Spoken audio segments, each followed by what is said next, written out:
I guess my next question I want to ask about, are we talking about addressability? Because you're talking a lot about set-top box data, which is really a household sort of aggregation.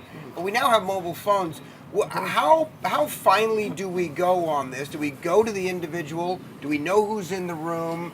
And are we only relying on set-top box data collection, or are there other devices and technologies we can utilize? I think great. So what is new is that we're starting to do something called MTA.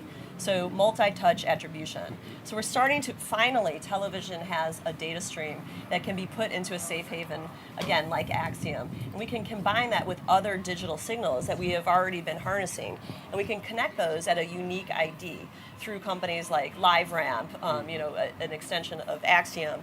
So we're able to make these connections of, this is a handheld device that actually belongs to this home. Right. And you're being able to say, what piece of the media pie drove the conversion. I think that is new. That is new. We're just starting to do that for our very first time on a large set of data. Yes, we've been doing it on the 20,000 Nielsen panel and doing that cross-screen, but I mean, come on, really, 20,000 and then do cross-screen?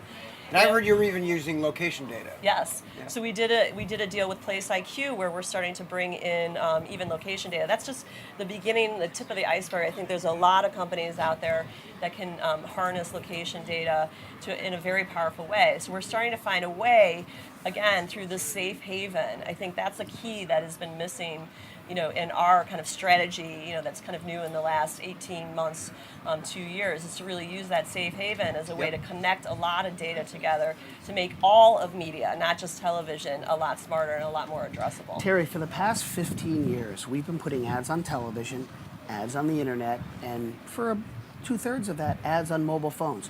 We have very little of an idea what the unduplicated reach and frequency is between all those screens. So to be able to go to an advertiser now and say, here is your unduplicated reach and frequency across screens and optimize on the fly and accordingly, that's a really, really big deal. It's a really big deal, and it shouldn't be taken lightly.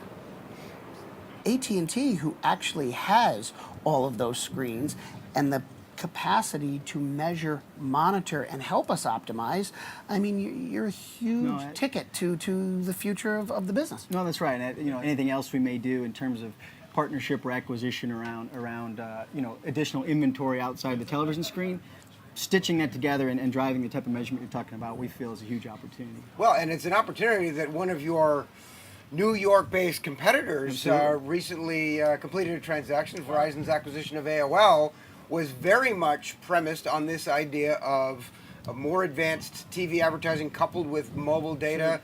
So I guess, Mike, we can look forward to a lot of conversations after you close DirecTV. No comment. Yeah, exactly. You sure there's not a comment? No comment.